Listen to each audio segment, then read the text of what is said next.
अस्सलाम वालेकुम। कैसे हैं आप सब लोग? अल्हम्दुलिल्लाह मैं बिल्कुल ठीक, अल्लाह का शुक्र, अल्लाह का शुक्र।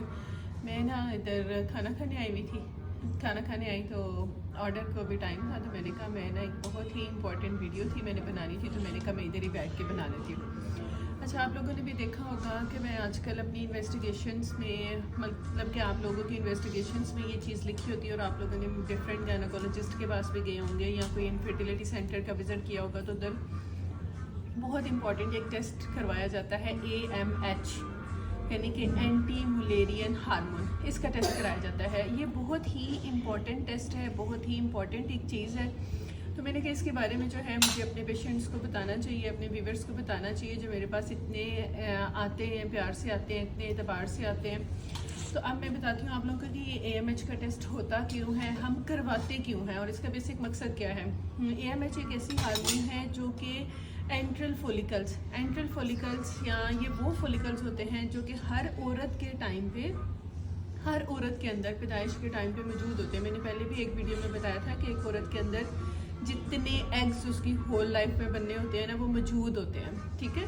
और ये जो एंटी मुलेरियन हार्मोन है ना, वो ये शो करती है कि इस औरत के अंदर अब ये कितना रिजर्व रह गया, यानी कि कितने एग्स रह गए और उनकी क्वालिटी कैसी होगी और उसके अंदर जो ओवोसाइट है उसकी क्वालिटी कैसी होगी। यानी कि एंटी मलेरियन हार्मोन वो हार्मोन है जो बताती है कि एक औरत के अंदर कितना रिजर्व है, कितने गुड क्वालिटी एग हैं, कितने गुड क्वालिटी ओवोसाइट्स हैं। मतलब कि इससे हमल होने के चांसेस पे डिपेंड करता है कि कितने, जितने अच्छे होंगे उतने ज़्यादा चांसेस होते हैं हमल होने के ना। जितना ज़्यादा लेवल होगा इसका AMH हार्मोन का, ये उल्ट होती है, पता है। इसमें अगर लेवल कम हो तो AMH जो है ना वो ख़राब होता है। अगर इसमें लेवल हाई हो AMH का तो ये लेवल अच्छा होता है। नॉर्मली इसका जो नॉर्मल लेवल है AMH का वो 1.5 to 4.5 तक इसका जो है ना वो नॉर्मल लेवल होता है।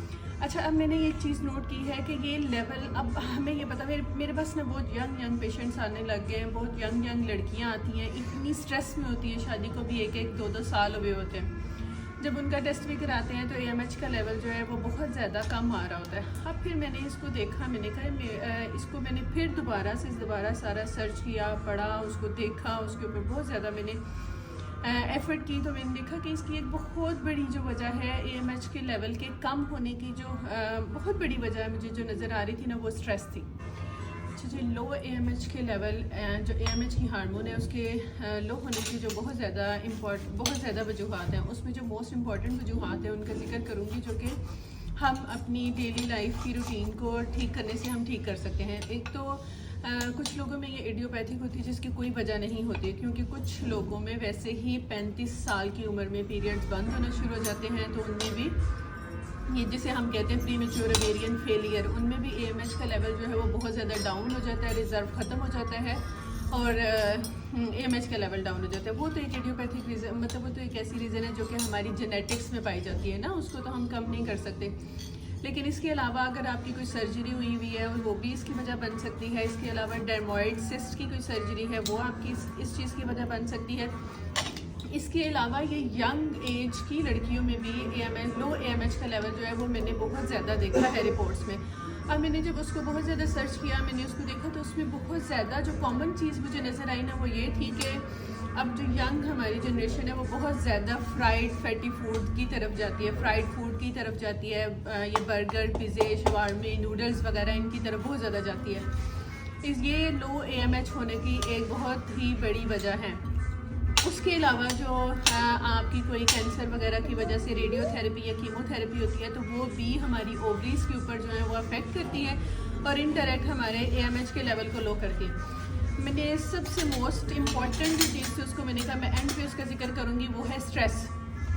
अब इतनी यंग लड़कियों को इतना ज़्यादा मैंने स्ट्रेस देखा है। अभी शादी को मेरे पास जो पेशेंट्स आते हैं अभी शादी को 2 माह नहीं हुए होते, 3 माह नहीं होते, मैक्सिमम 6 माह के बाद पेशेंट जो है वो ट्रीटमेंट की तलाश में जो है वो कभी किसी गायनेकोलॉजिस्ट के पास तो कभी किसी गायनेकोलॉजिस्ट के पास, मेरे पास भी बहुत ज़्यादा आते हैं। मैं कहती हूँ कम से कम 1 साल तक ट्रीटमेंट नहीं लेना चाहिए, लेकिन इसके बावजूद कुछ के हस्बैंड्स ने बाहर जाना होता है और कुछ में फैमिली का प्रेशर बहुत ज़्यादा होता है, ससुरालियों का प्रेशर या कोई फैमिली प्रेशर की वजह से कि बच्चे होने चाहिए, फैमिली में पहले बच्चे नहीं हैं, तो उसकी वजह से स्ट्रेस बहुत बड़ी रीज़न है लो AMH का लेवल होने की।